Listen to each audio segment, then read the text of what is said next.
Hello and welcome to the Otaku Network podcast. My name is Steve. And I'm David. And we are into week 3 of the 2025 spring anime season.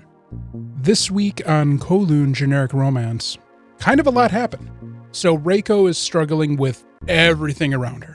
And we see more of Hajime's early years of the company, and he ends up getting heat stroke while they're out doing business. So Reiko, the old Reiko, invites him to her apartment and offers him a glass of water. Symbolically, she always puts a glass of water in the refrigerator early in the morning so that later in the day when she gets back home, she'll have a nice crisp glass of water that will have expressed a lot of the chlorine taste that is within it just out of the tap.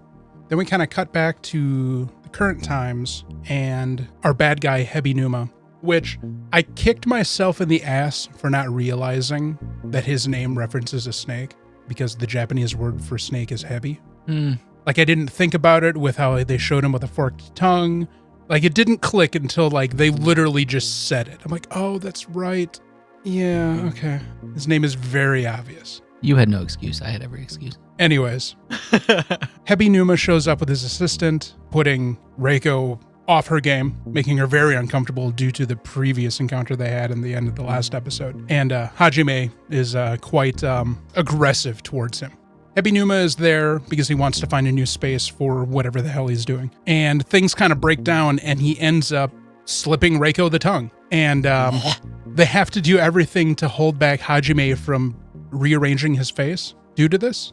Reiko asks Hajime to help her to carry a larger fishbowl for her goldfish back to her apartment. Well, Hajime volunteered to help her with it. Yeah. Well, yeah, she was like, God, I want to buy this, but I don't know how I'm going to get it. I got to lug it around all day. And Hajime's like, I could help you carry it home now. So this brings Hajime back into Reiko's apartment, where he's noticing the little differences from the previous version of Reiko. The first one, which he had encountered in his first visit, was the fact that she didn't have any, I guess you could say, feminine type things. He had thought to himself internally that she doesn't have any stuffed animals. And one of the first things he sees in her apartment with the current version of Reiko is one of the stuffed animals from Yaomei. He tries to help himself for a glass of water in the refrigerator, and it's not there, so this version of Reiko doesn't follow that same practice as the old one. She gets a little upset at him for going into her refrigerator without asking. So the following day, Reiko brings Hajime a sunflower to thank him for help with carrying the new fish tank back to her house. And then the diminutive woman, whose name is Xiaohei, the one who complained about Yaomei, shows up. She needs to find a new place because she's outgrown her current apartment because of her addiction to clothing. So Reiko helps her try to find a new apartment. Place after place just doesn't click until Hajime shows up because he has a better idea that will more match the customer's needs and shows her an apartment that's essentially a hallway with closets, which she adores.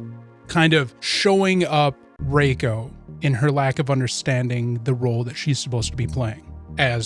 So they end up on top of the building that this new apartment is in, and they're gazing at a field of sunflowers that are on a roof below them. Xiaohei talks about sunflowers being representative of someone's undying love, that they're only looking at you, which kind of puts Reiko in a bind, considering the flower that she gave Hajime was a sunflower, but she didn't intend that meaning.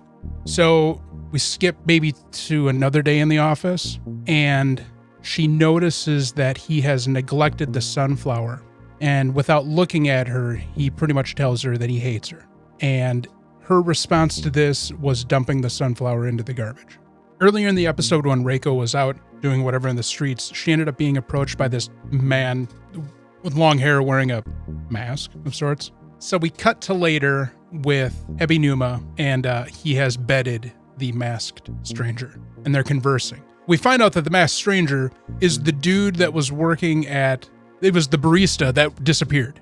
So he has some other thing going on in his life that maybe he's this like, I don't know, assassin, acrobat. I have no idea what the fuck he's supposed to be or anything that's going on with Hebinuma. The dude is like seriously creepy. A boy toy.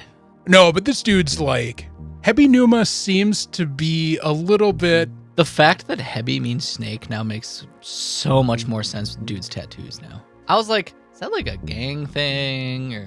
Hebi Numa seems to potentially be part of like some kind of criminal organization or criminal enterprise. And the guy whose name I don't remember with the mask, who was the previous barista that they were looking for, Just call him Barista Boy. may even be some kind of criminal himself. Anyways, they talk about Reiko, talking about, the memory loss and et cetera, and the episode ends with Barista Boy wearing mask, showing up and visiting Reiko, and he too pretty much tells her that she is horrible and a terrible person, et cetera, that he doesn't like her. That's not where the episode ends. They're on the roof, they're burning stuff, her eyesight starts to get bad again. Oh, yeah. She confesses to him and then passes out. I think this episode just dropped a lot of information on us. It gave us more questions than we have answers for. It was a nail biter. Binuma's fucking gross. Like, actually fucking gross. He is kind of a very creepy, problematic character. When it showed the them tonguing each other, yeah, well, him tonguing her, I recoiled. I was like, ah! I was half expecting him to have like deposited some pill or something with his tongue into her body. Oh, here, let me leave you something. Here's some Hopna. Wait, wrong series. I think we have 3 possible scenarios as to what's going on. Reiko is the same person, but for some reason, their personality and memories have been reset.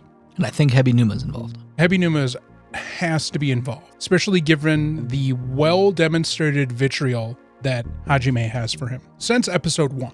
The other scenario could be is that Reiko is a copy of the original one and something happened to the original one. Or 3, this is somebody else that was made to be Reiko for unknown reasons. I think that's our 3 scenarios, and they all have deep connotations, particularly given everybody's reactions to Reiko that knew the previous Reiko, especially the very aggressive ones that we've seen this episode.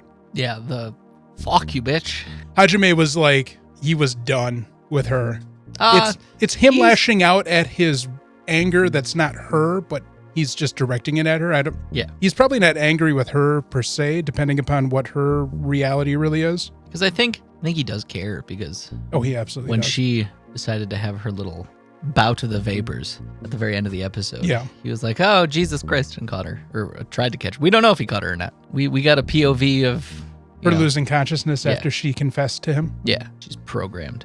I don't know. Oh, shit, she's a robot. That could be an option. Option 4. Option 4. She's a robot. She's artificial. Yeah. Option number 4, robot. She boutta do robot shit. All of the options, all of the theories that we have one universal truth. Hebi Numa's involved. One connecting point is, why has this change happened? Which obviously is what the story is going to tell us. Maybe all of the women in Kowloon are different. Because the what's her face? The Yome? Xiaohei. Xiaohei? Yeah, Xiaohei. She had said something along the lines of like, I don't really remember stuff. She like paused for a second, was kind of like, Maybe Yaume, I think, was intentional. She just got a fuck ton of plastic surgery. Well, I think Yaume's thing is she was running away from her past. Yeah, which we didn't see her this episode, and I was sad. She is a fun character. She's a very fun character. Hopefully she comes back next episode. I want her to recur. I really like her personality. No, she's fun. She's bubbly. She's a fun character. I love it. I like the level of mystery that's developing with this. There's a mystery. Well, we knew there was going to be a mystery. Right, but the way it's unfolding is it's good in the fact that we don't know what the fuck is going on. Right, and I think that's going to be the case until the end of the season. Which is good, because I hate when you can figure the shit out ahead of time, and then it's just boring. You're like, I'm waiting for the thing to play out. Yeah, there are definitely times where it's like, oh. My Hero Academia Vigilante. The intensity continues. We continue to follow the daily life of Koichi as he continues to go to school and boringly sit through his college lecture about superheroes. And after his long day of attending school, he comes home to his quiet, single-person bachelor pad. I love how he gets up there. Do you think he's squatting in there? Maybe. The fact that there's probably not any easily accessible access point for it? Well, the other two... Well, no, I'm wondering if he's actually squatting. Well, yeah. Yeah, maybe. Anyways. That's a point. Maybe he is. Oh shit, maybe Yep. he is. Anyway, he gets up to his single person His rooftop bachelor pad his on rooftop the roof shack. and finds that somebody's in his house and has drunk all his beer and ate all his food. He panics, thinking it's some crazed old man, only to realize that it's Knuckle Duster without his mask on. Well, it took Knuckle Duster putting his mask on for him to Right. realize who it was, Right. because Captain Oblivious, apparently. Yeah, so he puts on his mask and realizes that it's Knuckle Duster. Starts explaining to Knuckle Duster why it's not appropriate to break into someone's home when Pop Step shows up. But he doesn't realize that at first it is Pop Step, because she's not wearing her costume, she's not wearing makeup, and she looks pretty just homely. And Koichi's like, "Who the fuck are you?" And she very quickly goes, "Stop screwing around," and puts on her makeup, does her hair, and is like, "Look, it's me, Pop Step."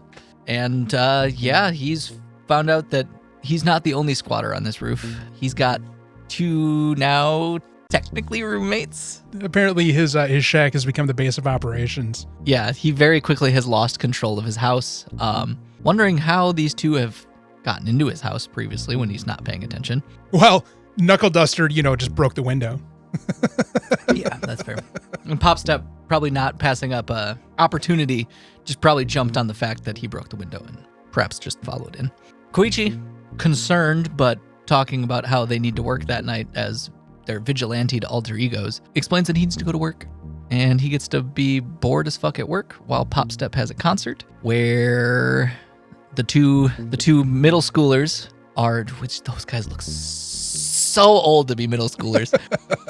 And she gets a third raving fan who slams some trigger to try to get her attention. He quickly turns into a disgusting eel. An eel? A chase quickly ensues throughout the city, and we end up with Pop Step being cornered by the eel. We find that Koichi and Knuckle Duster had called her to lure him into this alley and to just shake his hand so that he would just stop chasing her, because the 2 middle schoolers had explained to the 2 of them what was going on. But then she shakes his hand and he starts to get queepy. He wants a little bit more. He wants a little bit of tongue action.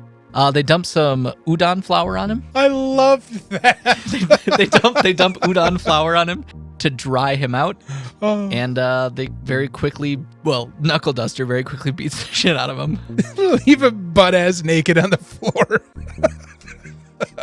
I was laughing so hard when they start panning. I'm like, those are his fucking butt cheeks. And they're talking, and then Knuckle Duster's like, when they transform, they lose all their clothes. That's why you got to beat them before they transform back. So you're not just beating some poor naked dude senseless. Oh my God, I love it. I really like this show. It's so damn funny. We end up getting just a little bit more exposition. Pop Step and Koichi are out and about. They end up going to meet up with the 2 middle schoolers because they had texted her to meet up and have a chit chat. Yeah, because they're gonna talk to Eel Boy. Yeah, to kind of smooth things over with Eel Boy. No. Because they because he was gonna give them information about Turbo. Well, they were hoping anyways Yeah. that he would be more willing to open up to Pop Step instead of the police to give her more information about where he got the turbo from. Yeah, so they're on their way to meet up. Some schoolgirls happen to find Pop Step and Koichi and want a selfie, because there's a girl with an eye patch. Not suspect at all. Villain flag right away for me. I was like, that bitch is evil. And then we finally figure out the bee from last episode, the little bee vial thing. I did not see that at all. Yes, you see it at the ass end of last episode. Oh, I absolutely missed that and forgot about it. So we find out that this one girl is actually a supervillain by the name of Queen Bee. And we see she can make bees come out of her eye. Yep, And that's pretty her quirk. creepy. It's Pretty very creepy. creepy. And these Uncomfortable. bees very rapidly transform people into horrendous monsters. Well, no, they're carrying. They're carrying Turbo. Yeah, they're carrying turbo and But injecting it into Yes, people. it turns people into horrendous monsters, which didn't like. Didn't like. The bees thing. Just That's fair. That's fair. Yeeh.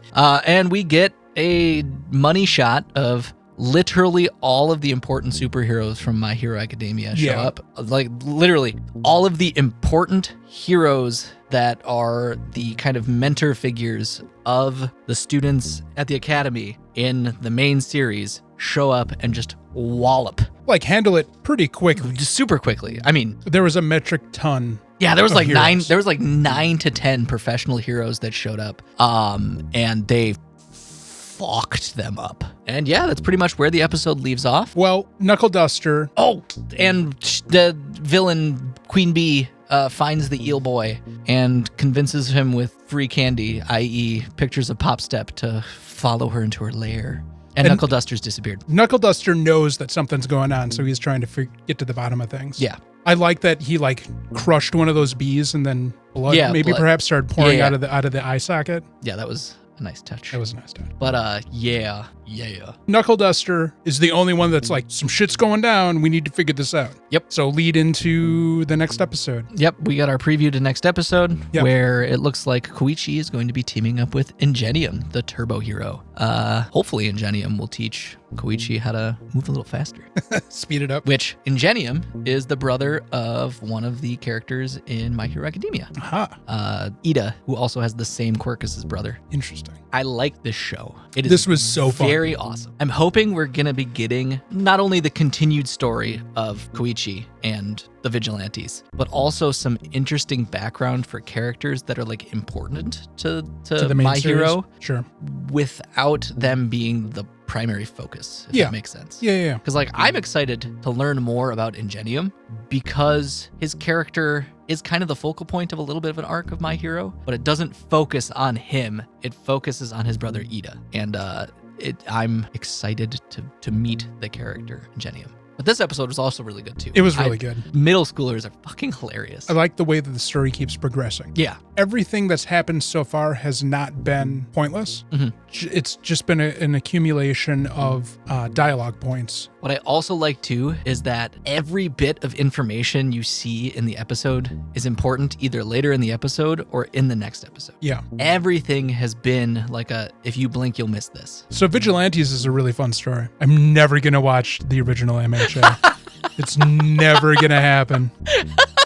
Vigilantes has been phenomenal. And the more I get into it, the more I'm convinced that I do not want to watch My Hero Academia because I can already tell it's not even remotely the same. The qualities I'm enjoying about Vigilantes, I do not believe exist within My Hero Academia. So I'm halfway through season 4. Okay. I'm starting to see a little bit of the animation quality from That's nice. this in there. Sure. So I got to get to like 6, 7, and then eventually 8 Yeah. to see if the quality of the animation Is on parallel. goes from We're not generating enough revenue from this production to this production can really pay for itself. Lazarus. So Elena, hacker extraordinaire, is debriefing everyone on what the fuck is happening and why there's so many goddamn Dr. Skinners all over the world. Yeah, what was it?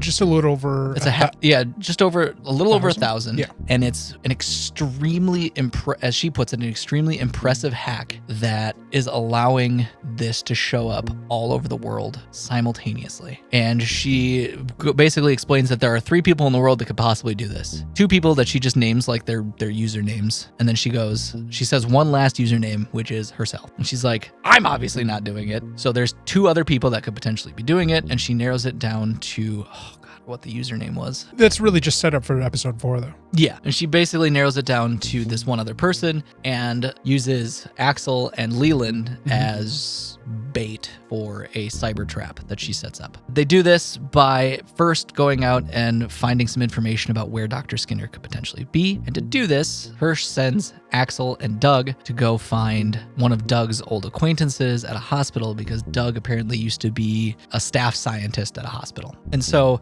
they go to this homeless village because Axel and Doug find out that his old mentor is now homeless and unemployed. And so Axel's like, I know a place that we could potentially go look. I have a buddy that was in prison with me that probably lives in this homeless encampment.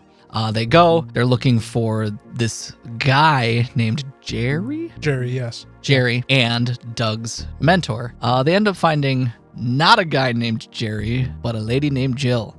we get introduced to who was Jerry. Yeah, they had transitioned on the outside world. We get introduced to the first trans character in the show, which I cheered. She was great. She was such a fun character. She was so much fun. I loved her so much. I was like, yes, queen, let's go.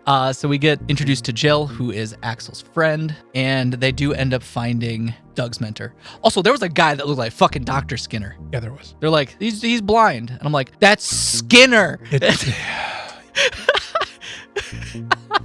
All I have to say is that better not have fucking been him. I hope it wasn't Dr. Skinner. I really hope they just recycled some animation. Because straight to jail. Straight to jail. Straight to jail for Doug, because he was the one that was looking. If that was Dr. Skinner and Axel was there, he would have just been like, which, if that is Dr. Skinner, it reinforces our suspicion that Doug is a traitor. Because we had proposed last episode that Doug might be a traitor. Perhaps. We get all this exposition about Jill and being in prison and transitioning, and then we get some more exposition from Doug and his mentor, where they talk about just all the different interactions that Jill had with being an ex-prisoner and then transitioning and then now living and leading this community as an ex-con and a transitioned person. And then we get, I can't remember the guy's name, Doug's mentor's background of being like working with Skinner and working at the hospital and then becoming disgraced, leaving, and now having to basically be this worthless person, even though he has this heavy education. Yeah. And well, I mean, the world is ending, so nobody cares. Right. And basically how Hopna made him useless. Yeah.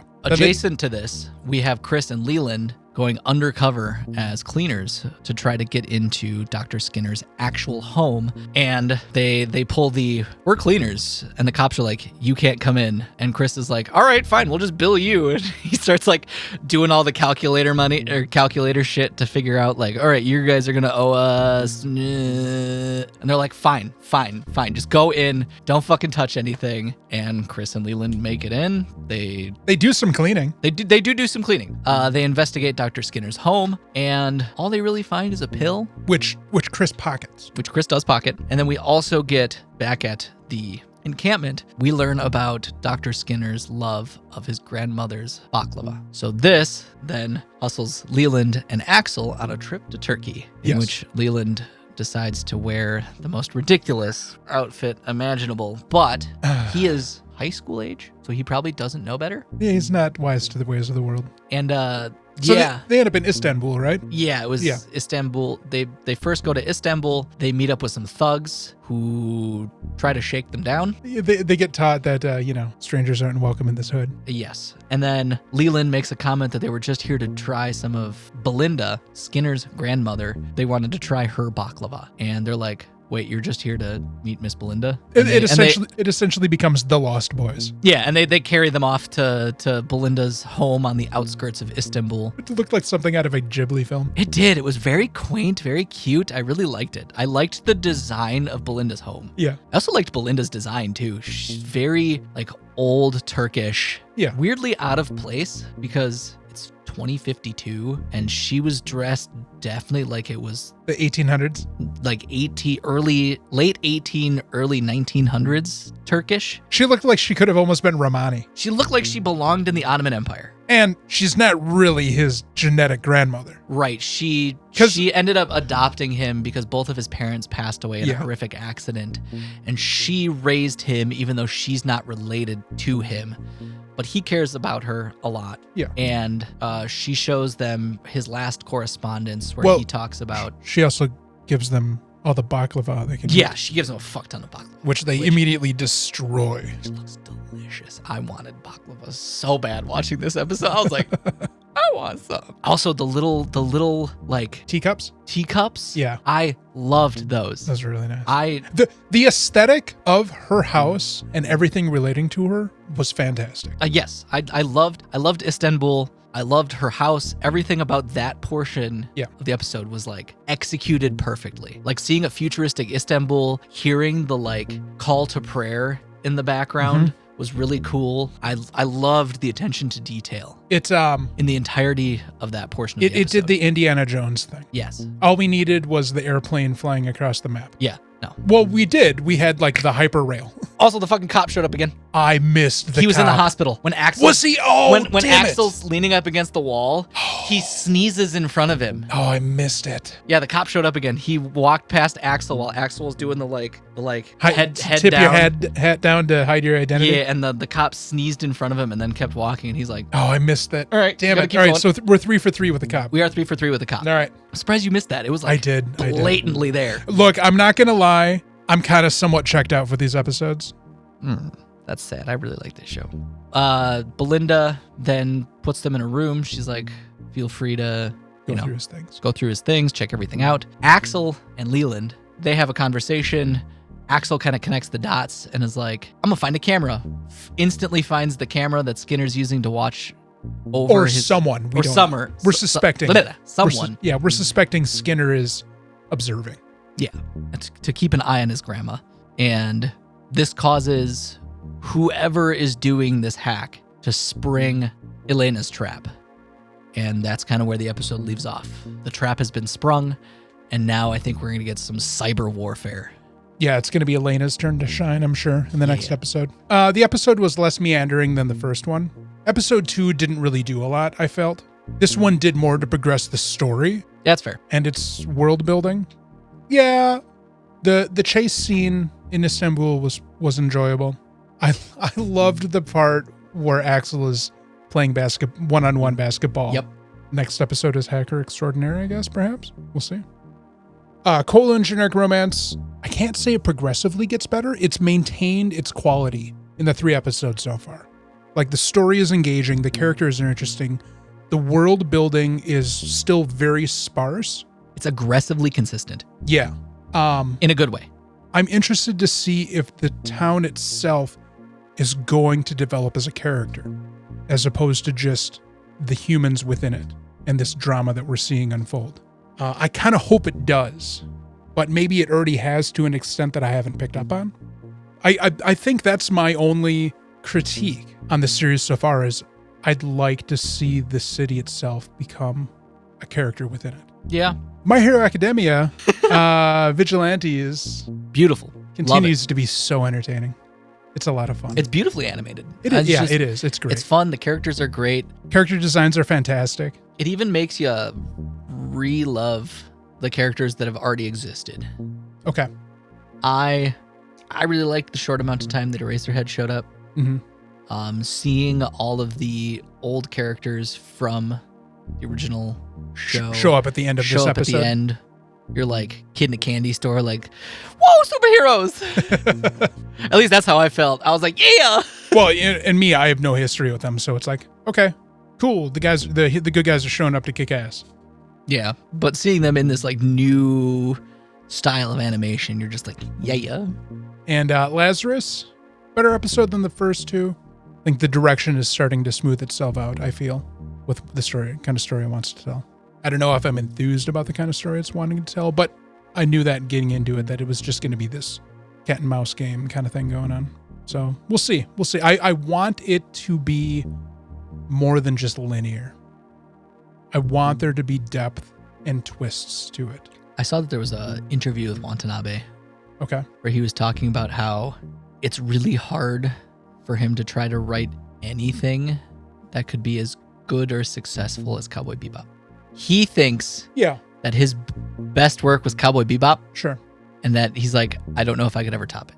I don't know if I'm looking for topping, but oh my God, what is the... He's trying to make it so that it doesn't, at least the interview is like, he's like, I don't want it to just be another Cowboy Bebop. No, and it shouldn't. It absolutely should not. 100%. And everyone else is trying to compare Lazarus to Cowboy Bebop. And that's what he said, is that the problem with Lazarus so far is that everyone tries to compare it to Cowboy Bebop. And he's like, this isn't Cowboy Bebop. No. The reason I was comparing it to Cowboy Bebop in the first episode where we were talking was due to the general populace doing that. So I wanted to be on that ground level for anybody that was listening. Fair. So that we're from the same page. I'm not looking for this to be Cowboy Bebop. Right. No, I saw this interview with Watanabe and I was like, the world is kind of just comparing it to Cowboy Bebop, which is unfair to Watanabe. Oh, yeah, absolutely. And that's why I I, watching this as someone that's only seen the first episode of Cowboy Bebop, doesn't have, the biggest background, if you will. Well, you've not really seen any of his shows. No, I don't think I've ever seen anything that Watanabe's done besides now Lazarus. Well, you've seen an episode of Samurai Champloo. I did. In comparison to Watanabe's past works, Lazarus reminds me the most of his series called Terror in Resonance. That is the one that I think about the most. It's absolutely not like Terror in Resonance, but to me it has the same feel as that series. All right. Anything else? As always, like, comment, subscribe. And I know David's still working on getting his first video out for his... Editing's hard. While you're waiting for his inaugural episode to drop, you can always like and subscribe or subscribe to his channel, and then you'll get that notification when it comes out. So we'll have the links below, as well as all the rest of the links for the series, including our socials, the website that spawns the podcast, or where I review all sorts of things. All right. Well, thanks for listening. And don't forget the episodes of Anime Plus that come out on Wednesdays, where we are talking about Shoshimin, How to Become Ordinary Season 2. AKA Boot Meat Face, the season. All right. Thanks again. We'll check you guys next time.